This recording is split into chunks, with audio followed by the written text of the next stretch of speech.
Hello student. पहले तो आपका knowledge of math science channel पर हार्दिक अभिनंदन है। तो देखिए 2 दिन मैंने वीडियो नहीं बनाई थी, तो उसके लिए भी मैंने ये वीडियो जारी कर दी है कि मैंने 2 दिन वीडियो क्यों नहीं बनाई थी। ठीक है ना। तो आज हम इस वीडियो में जो आपकी जो गणित है उसकी प्रश्नावली है एक, जिसका नाम है समुच्चय। तो इसी प्रश्नावली को हम पढ़ने वाले हैं। बहुत ही इंटरेस्टिंग प्रश्नावली है। ज्यादातर स्टूडेंटों को यह प्रश्नावली कठिन लगती है, समझ में नहीं आती है। आप चिंता मत करना, मैं आपके दिमाग में सब कुछ सेट कर दूंगा। बस आप इस चैनल पर रेगुलरिटी के तहत पढ़ते रहना और वीडियो को पूरा देखना। ठीक है ना। सब कुछ आपके माइंड में सेट होने वाला है। वीडियो को पहले आप अभी अभी लाइक कर दीजिए, क्योंकि बाद में तो ज्यादातर स्टूडेंट क्या करते हैं, वीडियो समाप्त हुई बस कंप्लीट काट दिया, लाइक करने का ध्यान ही नहीं रहता। इसलिए आप पहले ही लाइक कर दीजिए। अगर आप इस चैनल पर पहली बार आए हैं तो चैनल को सब्सक्राइब कर लेना और बेल आइकन बटन प्रेस कर लेना। इस चैनल पर आपको बिल्कुल फ्री में ही रेगुलरिटी के तहत पूरी साल आपको कक्षा 11 की गणित पढ़ने को मिलेगी। बहुत ही मजेदार तरीके से आपको सिखाऊंगा। को कुछ कहते हैं ना कि मैथ बहुत हार्ड होती है, 10th के बाद जो 11th में जो मैथ लेते हैं वो यानी हार्ड होती है, ऐसा कुछ नहीं है। सब कुछ आसान होने वाला है। ठीक है ना। तो चलिए आज की वीडियो स्टार्ट करते हैं। आपके यार दोस्त जितने भी हैं उनको इस वीडियो को शेयर कर देना। ज्यादा से ज्यादा स्टूडेंट इस चैनल से जोड़ने की कृपा करें। ठीक है ना। तो देखिए प्रश्नावली एक, जिसका नाम है समुच्चय। समुच्चय को हम इंग्लिश में कहते हैं सेट। क्या कहते हैं? सेट बोलते हैं। क्या बोलते हैं? सेट। अब ये समुच्चय क्या है इसके बारे में समझिए थोड़ा सा। तो देखिए समुच्चय का मतलब होता है संग्रह।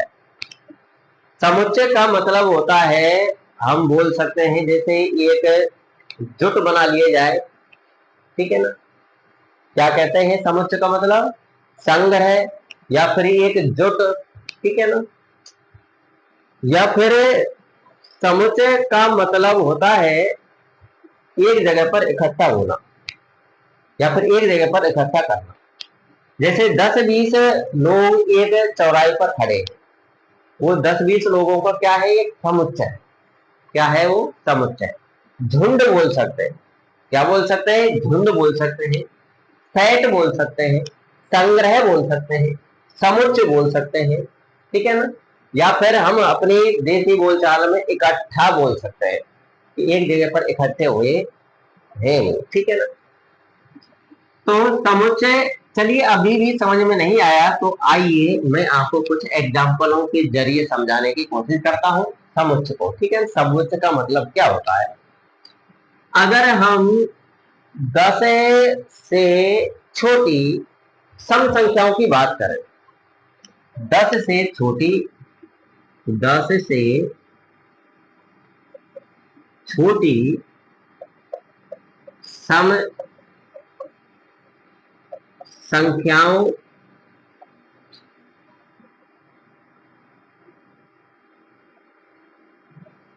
संख्याएं 10 से छोटी सम संख्याएं कौन कौन सी होंगी? दो सम संख्या। सम संख्या भी नहीं जानते क्या, जिसमें दो का भाग पूरा पूरा चला जाता है। ठीक है ना। दो सम संख्या है, 10 से छोटी है।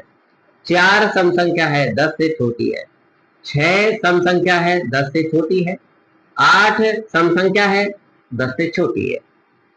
तो 10 से छोटी सम संख्याएं हमने लिखी, 2, 4, 6, 8। क्या है ये? 10 से छोटी सम संख्या है। तो ये 10 से छोटी सम संख्याओं का क्या है? एक समुच्चय है, एक संग्रह है, एक जगह इकट्ठे करके हमने लिख दिए। आया हुआ यानी आया होगा आपकी समझ में। ठीक है ना। इतना आया। अगर हम बात करें कि भारत की नदियों की, भारत की नदियां, अब भारत की नदियां तो बहुत हैं। जैसे गंगा नदी हो गई, यमुना नदी हो गई, ठीक है ना। ये तो बड़ी बड़ी नदियां हैं, जैसे गंगा हो गई, यमुना हो गई, सतलज हो गई, सोन नदी हो गई, बहुत नदी है। तो चलिए मैंने 4 ही लिख ली, ठीक है ना। तो ये भारत की नदियां हैं, तो ये भारत की नदियों का जो ये संग्रह है, क्या है, ये संग्रह है, समुच्चय है, सेट है, ठीक है ना। अगर मैं आपसे कहूं, क्या नील नदी, नील नदी, जो नील नदी है, क्या ये भारत की नदियों का जो समुच्चय है, क्या उसमें मौजूद है? नहीं है, नील नदी नहीं है, ठीक है। नील नदी, भारत की नदियां कौन कौन सी है? गंगा है, यमुना है, सतलज, सोन है। नील नदी भारत की थोड़ी है, ठीक है। ये तो जो नील नदी होती है, ये कहाँ बहती है? अमेरिका में बहती है, ठीक है ना। तो ये भारत की नदी नहीं है। इतना आ गया होगा समझ में। समुच्च के बारे में कुछ बैठ रहा है समझ में? यानी समुच्च का मतलब क्या होता है? संग्रह होता है, ठीक है ना। और जो भी हम समुच्च पढ़ेंगे, अगर और देखिए, चलिए एक और समझिए। 30 के अभाज्य गुणनखंड है, 30 के अभाज्य गुणनखंड। अब 30 के अभाज्य गुणनखंड कौन कौन से होते हैं? 2 होता है, 3 होता है और 5, 2 3 5 होते हैं। 30 के अभाज्य गुणनखंड कौन कौन से होते हैं? 2 3 5 होते हैं। तो 30 के जो अभाज्य गुणनखंड है, तो 30 के अभाज्य गुणनखंडों का क्या है? ये समुच्चय है, एक संग्रह है। इनको हमने इकट्ठा करके एक जगह लिख दिया। आ गई समझ में? अब तो समुच्चय के बारे में सीख गए होंगे कि समुच्चय का मतलब क्या होता है। एक जगह पर इकट्ठा करके लिख देना, वही समुच्चय होता है, वही संग्रह होता है, ठीक है ना। आ गई समझ में? इतना आ गया होगा समझ में। परंतु एक बात ध्यान रखनी है आपको, जो हम इस चैप्टर के अंदर जो समुच्चय पढ़ने वाले हैं, वो सुपरिभाषित समुच्चय होने चाहिए। कैसे होने चाहिए? सुपरिभाषित। हमने ये सुपरिभाषित बातें ही लिखी है कि 10 से छोटी सम संख्याएं हैं या नहीं है, 2 4 6 8 है, तो ये समुच्चय क्या है? सुपरिभाषित है। भारत की नदियों में हमने ये लिख ली, गंगा, यमुना, सतलज, सोन, क्या ये भारत की नदियां नहीं है? है, तो ये सुपरिभाषित समुच्चय है। 30 के अभाज्य गुणनखंड लेके हमने 2 3 5 के, ये 30 के अभाज्य गुणनखंड नहीं है, ये 30 का अभाज्य गुणनखंड है, तो यानी सुपरिभाषित समुच्चय है। आ गई समझ में? बिल्कुल आ गया होगा समझ में। अगर मैं आपसे ये बोलूं कि विश्व के कोई 5 जो विख्यात जो गणितज्ञ है, अगर हम उनके समुच्चय की बात करें, तो क्या वह सुपरिभाषित समुच्चय कहलाएगा? विश्व के 5 विख्यात गणितज्ञों का जो समुच्चय होगा, वो एक सुपरिभाषित समुच्चय नहीं कहलाएगा। अब क्यों नहीं कहलाएगा? तो देखिए, विश्व के अंदर तो बहुत ही विख्यात गणितज्ञ थे, काफी थे, भारत के भी काफी थे, विश्व के तो बहुत हो गए। अब उनमें लिखे हैं 5, क्या लिखे हैं? 5। अब प्रत्येक व्यक्ति का मत अलग अलग होता है। कोई व्यक्ति बोलेगा कि नहीं, आर्यभट्ट विख्यात है, कोई बोलेगा नहीं, आर्यभट्ट नहीं, शंकराचार्य विख्यात है। ऐसे बोलेगा या नहीं बोलेगा? बोलेगा। तो यानी उस कंडीशन में वो सुपरिभाषित समुच्चय नहीं कहलाएगा। जब व्यक्तियों के मत अलग अलग हो जाते हैं, तो वो सुपरिभाषित समुच्चय नहीं कहलाएगा। अब मैंने ये लिखे हैं कि भारत के अभाज्य गुणनखंड 2 3 5 है। किसी भी व्यक्ति से पूछ लेना, 2 3 5 ही बताएगा।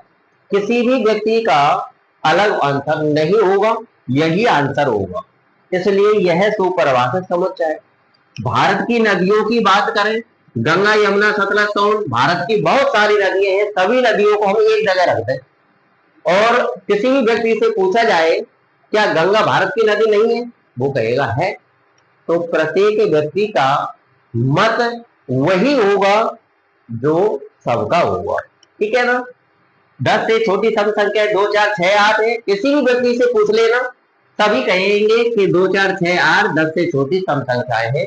तो ये सुपरिभाषित समुच्चय है। आगे समझ में।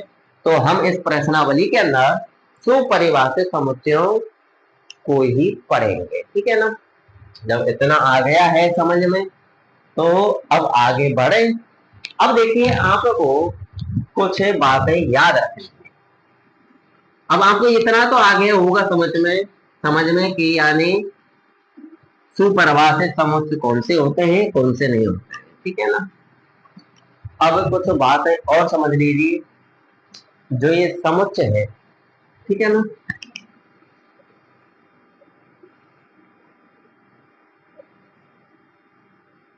जो आपके समुच्चय है, समुच्चय जैसे हमने अभी 30 के अभाज्य गुणनखंड लेके 2, 3, 5, ये क्या है, समुच्चय, ठीक है ना। तो ये समुच्चय के ये 2, 3, 5 क्या है, इनको हम समुच्चय के अवयव बोल सकते हैं। समुच्चय के अवयव क्या बोल सकते हैं, इनको 2, 3, 5 को अवयव बोल सकते हैं। 2, 3, 5 को सदस्य बोल सकते हैं। क्या बोल सकते हैं, सदस्य, ठीक है ना, या फिर वस्तु बोल सकते हैं, वस्तु, ठीक है ना। ये तीनों शब्द क्या है, पर्यायवाची है, कुछ भी बोल सकते हैं, ठीक है ना। हम बोल सकते हैं कि समुच्चय का दो, समुच्चय का क्या है, सदस्य है। हम बोल सकते हैं कि दो समुच्चय का अवयव है। हम बोल सकते हैं कि दो समुच्चय की वस्तु है। हम बोल सकते हैं कि दो समुच्चय में है, मैं है भी बोल सकते हैं। क्या बोल सकते हैं, मैं है। आगे समझ में, कैसे भी बोल लेना, सदस्य है बोल लो, अवयव है, वस्तुएं है, या मैं है, ऐसे आप बोल सकते हैं, ठीक है ना।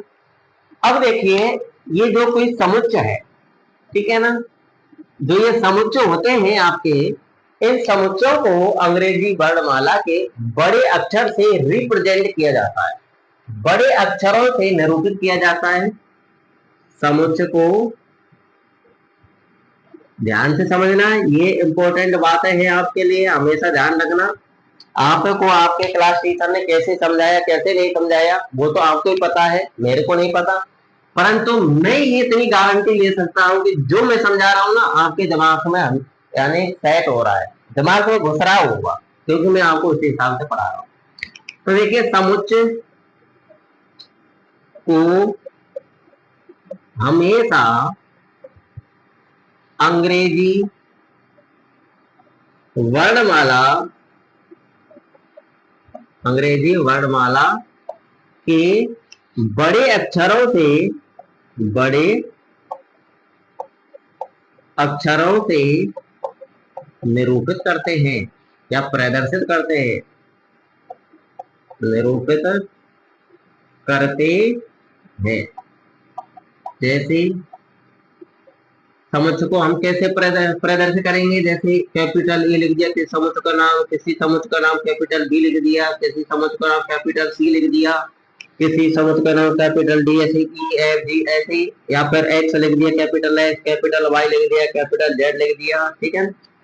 इस प्रकार से हम समुच्चयों को किससे प्रदर्शित करेंगे, अंग्रेजी वर्णमाला के कैपिटल अक्षरों से, ठीक है ना, A B C D X Y Z. आगे समझ में, आगे समझ में, चलो आगे।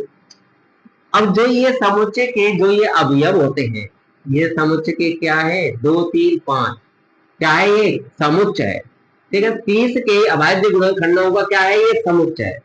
अब दो क्या है, इस समुच्चय का क्या है, अवयव है। इस समुच्चय का ये दो सदस्य है, यानी दो इस समुच्चय में है। आगे समझ में। तो जो ये समुच्चय के जो अवयव होते हैं, अवयवों को अंग्रेजी वर्णमाला के छोटे अक्षरों से प्रदर्शित करते हैं। आई समझ में। समुच्चय के अवयवों को, समुच्चय के अवयवों को अंग्रेजी वर्णमाला, अंग्रेजी वर्णमाला के छोटे अक्षरों से, छोटे अक्षरों से निरूपित करते हैं। जैसे जैसे small A, small B, small C, small D, small X, small Y, small Z, ऐसे, ठीक है ना। समुच्चय के जो अवयव होंगे उनको हम किससे प्रदर्शित करेंगे? अंग्रेजी वर्णमाला के छोटे अक्षरों से प्रदर्शित करेंगे। आई समझ में? आगे समझ में।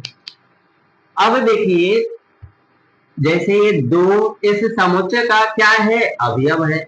दो इस समुच्चय का क्या है? सदस्य है। दो इस समुच्चय में है, ऐसे बोल सकते हैं।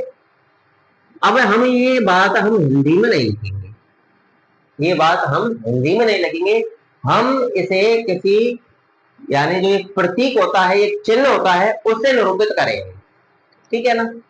जैसे यहां पर देखिए,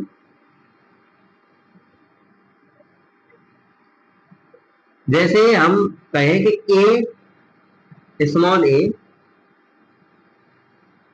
समुच्चय ए में है, ठीक है ना। ये कोई, ऐसे हम पढ़ रहे हैं किसी समुच्चय के बारे में कि ए यानी स्मॉल ए समुच्चय ए में है। अब ऐसे हम हिंदी में थोड़ी लिखेंगे, ऐसे लिखेंगे तो हमें ज्यादा लग जाएगा।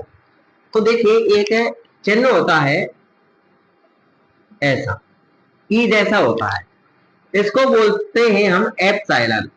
क्या बोलते हैं? एप्सिलॉन, एप्सिलॉन, ठीक है ना। क्या बोलेंगे इसको? एप्सिलॉन बोलेंगे। अब हम इसको इस प्रकार से लिखेंगे, जैसे ए स्मॉल ए समुच्चय ए में है, इसको हम ऐसे लिखेंगे कि ए एप्सिलॉन ए, ठीक है ना। इसको पढ़ेंगे कैसे? हम पढ़ेंगे कि स्मॉल ए समुच्चय ए में है, या फिर हम पढ़ सकते हैं कि स्मॉल ए समुच्चय ए का सदस्य है, या फिर हम पढ़ सकते हैं स्मॉल ए समुच्चय ए का अवयव है। आगे समझ में? अब हम हिंदी में नहीं लिखेंगे, इसको हम किससे प्रदर्शित करेंगे? एप्सिलॉन से करेंगे। किससे करेंगे? एप्सिलॉन से करेंगे। अगर कोई सदस्य नहीं है तो जैसे ऐसे लिखा, इसके बारे में समझो कि बी समुच्चय ए में नहीं है, फिर ए का सदस्य नहीं है, इस प्रकार से समुच्चय बी एंड स्मॉल बी समुच्चय ए में नहीं है, कैसे ही बोल लो। यानी स्मॉल बी समुच्चय ए में नहीं है, या फिर स्मॉल बी समुच्चय ए का सदस्य नहीं है, या फिर स्मॉल बी समुच्चय ए का अवयव नहीं है। आगे समझ में? ऐसे बोलो। अब ऐसे को, इस बात को ऐसे कैसे रिप्रेजेंट करेंगे? सीधी से बात है कि यानी स्मॉल बी लिखो, एप्सिलॉन लिख दो, ए लिख दो और एप्सिलॉन को काट दो, ठीक है ना। इसका मतलब होता है नॉट एप्सिलॉन बोलते हैं इसको, small B naught epsilon capital है। इसका मतलब यानी स्मॉल बी समुच्चय ए का अवयव नहीं है। आगे समझ में? अब तो आपके आगे होगी समझ में। जैसे हम बात करें, ये 30 के अभाज्य गुणनखंड है। क्या है ये? 30 के अभाज्य गुणनखंड, और इसको नाम दे देते हैं हम बी। इस समुच्चय को हमने नाम दे दिया बी। अगर देखिए, इस समुच्चय को हमने कैपिटल बी नाम दे दिया, तो दो बी में है या नहीं है? समुच्चय बी में है नहीं है? तो है। तो हम इसको इस प्रकार से लिखेंगे, दो एप्सिलॉन कैपिटल बी। इसका मतलब दो समुच्चय बी में है, ऐसे पढ़ लो, या फिर ऐसे पढ़ सकते हैं कि दो समुच्चय बी का अवयव है। आगे समझ में? अगर हम बात करें 15 की, या 15 इस समुच्चय में है नहीं है, तो इसको कैसे लिखेंगे? तो 15 नॉट एप्सिलॉन कैपिटल बी, ऐसे लिखेंगे। आ गई होगी समझ में? इसका मतलब कि 15 समुच्चय बी का सदस्य नहीं है। आ गई होगी समझ में? इतना मैटर आ गया। अब हमें आगे बढ़ते हैं, इसका स्क्रीनशॉट ले लेना, ठीक है ना। अब हम आगे बढ़ते हैं। जो समुच्चय होते हैं इनको हम दो प्रकार से प्रदर्शित करते हैं, ठीक है ना। इसकी निरूपित करने की दो विधियां हैं।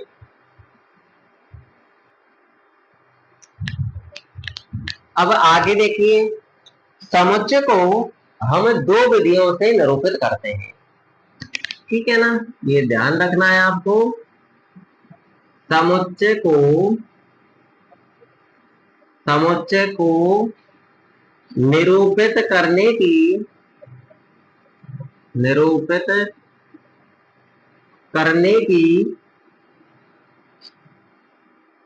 दो विधियां हैं। कितनी विधियां हैं? दो विधियां हैं, ठीक है ना। ध्यान रहेगा ना, समुच्चय को निरूपित करने की कितनी विधियां हैं? दो विधियां हैं। तो पहली विधि है आपकी रोस्टर या सारणीबद्ध रूप। रोस्टर या सारणीबद्ध रूप, रोस्टर रूप बोल लो या फिर सारणीबद्ध रूप बोल लो, ठीक है ना। दूसरी विधि है आपकी समुच्चय निर्माण रूप। दूसरी विधि कौन सी है? समुच्चय निर्माण रूप वाली, ठीक है। ये दो विधियां हैं समुच्चय को निरूपित करने की। कितनी विधियां हैं? दो विधियां हैं। रोस्टर या सारणीबद्ध रूप पहली विधि, दूसरी समुच्चय निर्माण रूप, ठीक है ना। अब पहले रोस्टर या सारणीबद्ध रूप देखिए। ऐसे कंडीशन यानी रोस्टर रूप में समुच्चय को किस प्रकार से निरूपित करते हैं, ठीक है ना। तो रोस्टर रूप देखिए, रोस्टर रूप या फिर क्या बोलेंगे इसको? समुच्चय सारणीबद्ध रूप, ठीक है ना। जैसे अभी अभी हमने 10 से छोटी सम संख्याओं की बात की थी, तो उनके समुच्चय की बात करें तो देखिए 10 से छोटी सम संख्याओं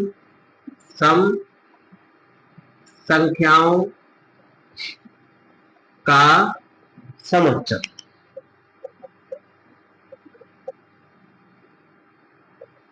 बराबर 10 से छोटी सम संख्याओं का समुच्चय।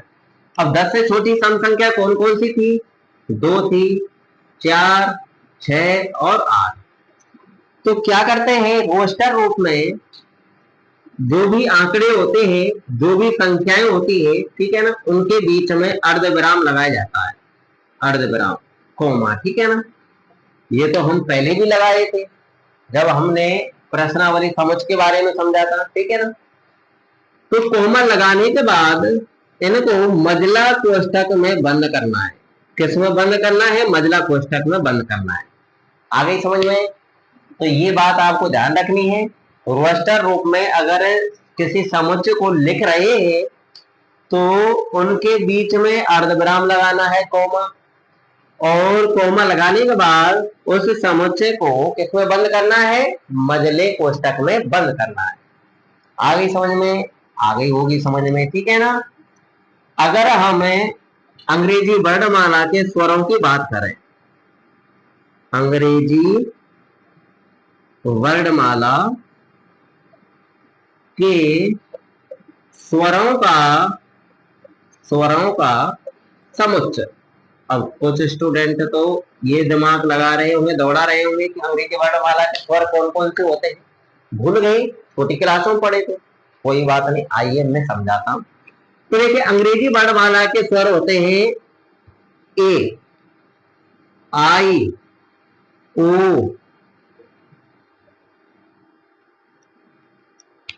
ए, ई, आई, ओ, यू। ये 5 स्वर होते हैं। अंग्रेजी वर्णमाला के कितने स्वर होते हैं? 5 स्वर होते हैं। कौन कौन से होते हैं? ए, ई, आई, ओ, यू। अभी थोड़ी देर पहले मैंने क्या कहा था कि समुच्चय के अवयवों को हम अंग्रेजी वर्णमाला के छोटे अक्षरों से रिप्रेजेंट करेंगे। वही काम किया है, ठीक है ना। अब इन्हें 5 स्वरों को हमने लिख लिया, ए, ई, आई, ओ, यू, ठीक है ना। इनके बीच में क्या लगा दिया? कोमा लगा दिया। अब ऐसे को किस में बंद करना है? मजले कोष्ठक में बंद करना है। बस इस समुच्चय को हमने रोस्टर रूप में लिख दिया। रोस्टर रूप में हम ऐसे ही लिखते हैं। आ गई होगी समझ में, ठीक है ना। एक बात और समझिए, तो देखिए हम ऐसा शब्द चुनते हैं जैसे में कोई अक्षर 2 बार या 3 बार आया हो। जैसे स्कूल की बात करें, जैसे SCHOOL, स्कूल है, ठीक है ना। स्कूल के अक्षरों को, स्कूल के जो ये अक्षर हैं SCHOOL, तो ये स्कूल के जो अक्षर हैं इनको समुच्चय में लिखना है, इनका एक समुच्चय बनाना है, ठीक है ना। स्कूल के अक्षरों का समुच्चय, अक्षरों का समुच्चय, ठीक है ना। समुच्चय देखिए, तो रोस्टर रूप में जब हम लिखते हैं किसी समुच्चय को, ठीक है ना, तो ये ध्यान रहना चाहिए, तो जो यहाँ पर ये अक्षर है, कोई भी अक्षर दोबारा से नहीं आना चाहिए, किसी भी अक्षर की पुनरावृत्ति नहीं होनी चाहिए, वो एक बार ही आना चाहिए, ठीक है ना। तो अगर हम स्कूल के अक्षरों का समुच्चय बनाना चाहें तो कैसे बनाएंगे, S लिख लेंगे, C लिख लेंगे, H लिख लेंगे। O कितनी बार आया है स्कूल में, 2 बार आया है, परंतु वहां पर समुच्चय में 2 बार नहीं लिखना, 1 बार लिखना है, ठीक है। कॉमा लगा के फिर L लिख लेंगे, लिख लिया,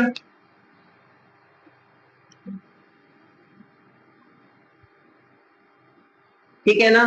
स्कूल के अक्षरों का हमने समुच्चय बना लिया है, सिर्फ एक कमी रह गई है, कौन सी, मजले कोष्ठक में बंद करने वाली, वो भी कमी पूरा कर देते हैं, कर दी, ठीक है ना। आगे समझ में, रोस्टर रूप में समुच्चयों को हम ऐसे लिखते हैं, ठीक है ना, कैसे, कॉमा लगा करके और मजले कोष्ठक में बंद करके।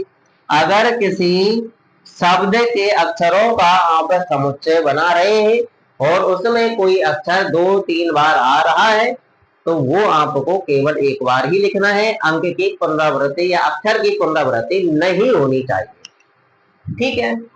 तो मैं उम्मीद करता हूं कि अब आपको रोस्टर रूप तो समझ में आ गया होगा, ठीक है ना। इसी रोस्टर रूप को हम क्या बोलते हैं, सारणीबद्ध रूप बोलते हैं, क्लियर। अब हम चलते हैं समुच्चय निर्माण रूप की तरफ, कि हाँ, समुच्चय निर्माण रूप की तरफ हम बाद में चलेंगे, पहले हम कुछ संख्याओं के बारे में समझ लेते हैं, जैसे प्राकृत संख्या होती है, पूर्ण संख्या होती है, पूर्णांक संख्या होती है, ठीक है ना। उनको हम किस किस से प्रदर्शित करेंगे तो वो समझ लीजिए, उसके बाद हम समुच्चय निर्माण रूप पर चलेंगे, ठीक है ना। तो स्क्रीनशॉट लेना चाहे तो ले सकते हैं समझने के लिए, ठीक है ना, ले लिया होगा। अब हम चलते हैं नेक्स्ट। तो देखिए, आपको कुछ संख्याओं के बारे में तो पता ही होगा, 9th में 10th में बता दिया जाता है, कुछ का सभी संख्याओं के बारे में ही बता दिया जाता है, ठीक है ना। तो देखिए, जो प्राकृत संख्या होती है, प्राकृत संख्याओं का जो समुच्चय होता है, प्राकृत संख्याओं का समुच्चय,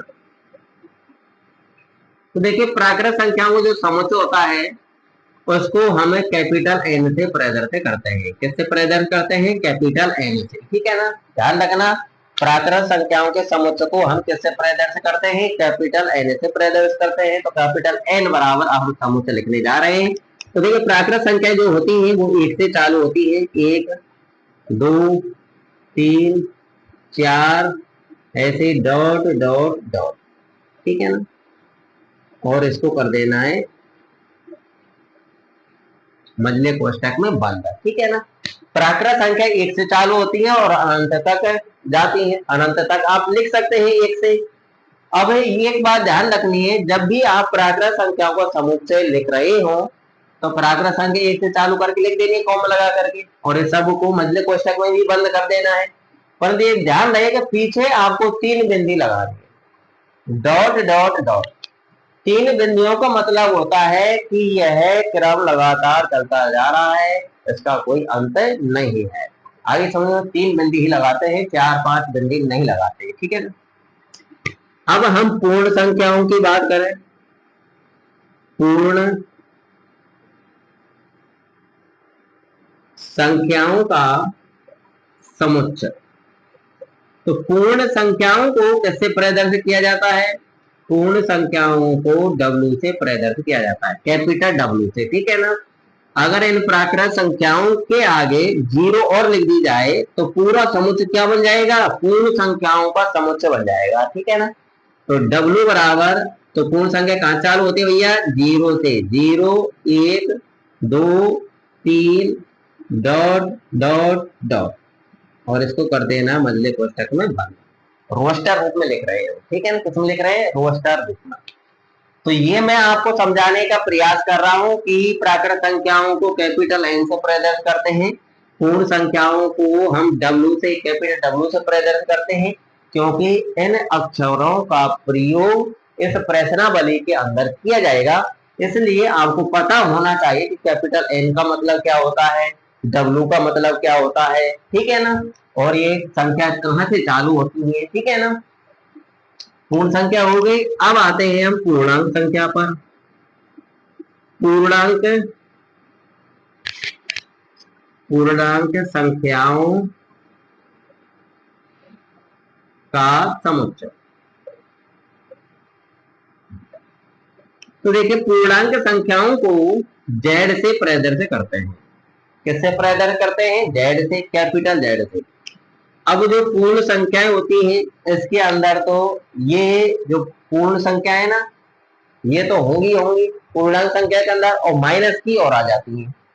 तो यहाँ पर हम लिखेंगे 0, 1, 2, 3, डॉट डॉट डॉट, ठीक है ना। इधर ये अनंत तक, इधर माइनस वाली संख्या लिखनी है, -1, -2, -3, डॉट डॉट डॉट, इधर भी 3 मिली, और इसको लिख देना है मजले कोष्टक में बंद।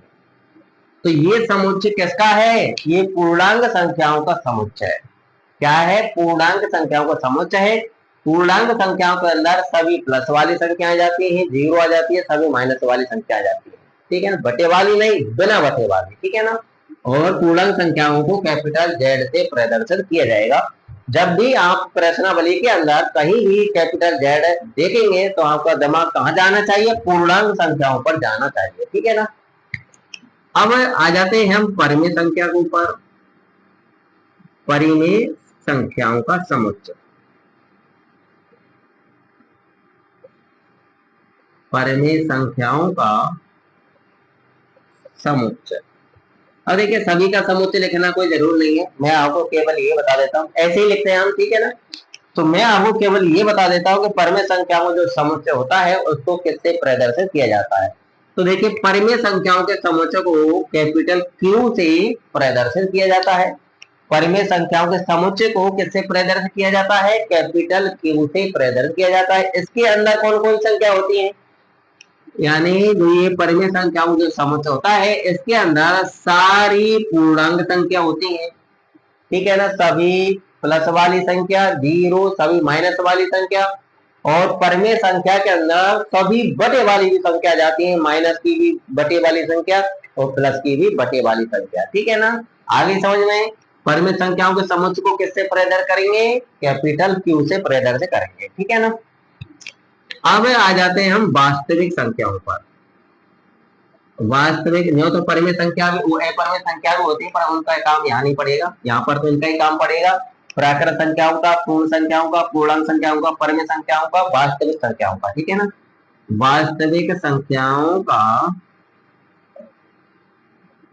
वास्तविक संख्याओं का समुच्चय। तो वास्तविक संख्याओं का जो समुच्चय होता है उसको हम कैपिटल आर से प्रदर्शित करते हैं। वास्तविक संख्याओं के समुच्चय को किससे प्रदर्शित करते हैं, कैपिटल आर से प्रदर्शित करते हैं। वास्तविक संख्याओं के समुच्चय के अंदर परिमेय और अपरिमेय सभी संख्याएं आ जाती हैं। आगे समझ में, परिमेय संख्या और अपरिमेय संख्या सभी आ जाती हैं। जो भी आप संख्या सोचेंगे वो संख्या क्या कहलाएगी, वास्तविक संख्या कहलाएगी, ठीक है ना, ये ध्यान रखना। वास्तविक संख्याओं के समुच्चय को हम किससे प्रदर्शित करते हैं, कैपिटल आर से प्रदर्शित करते हैं। अब थोड़ा सा और समझिए, अगर यहां पर लिख लिया जाए z प्लस, जेड प्लस का मतलब क्या होता है, जेड प्लस का मतलब होता है धन पूर्णांक संख्या। धन पूर्णांक संख्या मतलब जो पूर्णांक संख्या है उनमें से प्लस वाली संख्या, ठीक है ना। पूर्णांक संख्याओं में से कौन सी संख्या, प्लस प्लस वाली संख्या ही लेंगे। जेड प्लस का मतलब समझ गए? जेड प्लस का मतलब क्या होता है? धन पूर्णांक संख्या, धन पूर्णांक संख्या, ठीक है।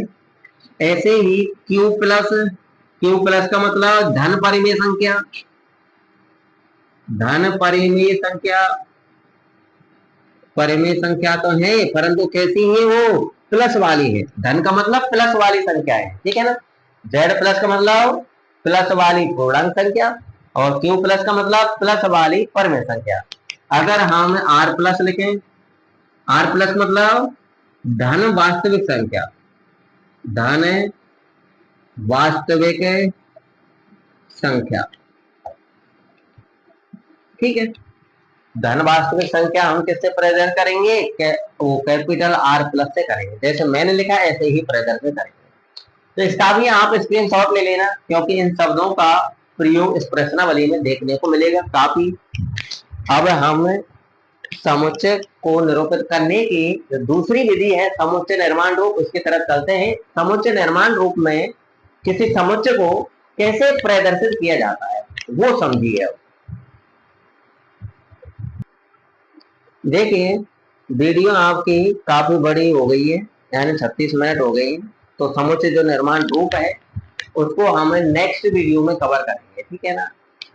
क्योंकि दोनों विधियों के इसमें करा दूंगा तो फिर यानी वीडियो भी थोड़ी सी बड़ी हो जाएगी, और भी ज्यादा बड़ी हो जाएगी, और प्रश्नावली को भी हम स्टार्ट नहीं कर पाएंगे। इसलिए हम नेक्स्ट वीडियो में समुच्चय निर्माण रूप को करेंगे और प्रश्नावली को भी स्टार्ट करेंगे, ठीक है ना। जितना मैंने आपको आज पढ़ाया है ये सब कुछ आप रिवीजन कर लेना, ठीक है ना। अपनी नोटबुक में लिख लेना और आपको बेहद सरल लगने लगेगी प्रश्नावली, एक समुच्चय जिसका नाम है, ठीक है ना। और अपने जितने भी साथी हैं उनको भी इस चैनल से जोड़ दीजिए, इतनी तो मेहरबानी आप कर सकते हैं, ठीक है ना। जो भी सोशल प्लेटफॉर्म आप यूज करते हैं उन पर इस वीडियो को शेयर कर दीजिए। ज्यादा से ज्यादा स्टूडेंट इस चैनल से जोड़ने की कृपा कीजिए भैया, ताकि यानी थोड़ी बहुत यानी आपसे रुपए नहीं ले रहा हूँ तो यूट्यूब से तो ले सकूं। तो आप थोड़ी सी भीड़ इकट्ठा करेंगे इस पर तो यानी हो सकता है कि रुपए मिलना चालू हो जाए। प्रेजेंट टाइम में तो मिल नहीं रहे, कहीं ये सोच रहे हो कि सर जी कितने रुपए मिल रहे हैं, अभी 1 भी रुपया नहीं मिल रहा है, फ्री में ही पढ़ा रहा हूँ आपको, ठीक है ना। अब मिलेंगे नेक्स्ट वीडियो में, जब तक के लिए जय Hind, Vande Mataram, all the best.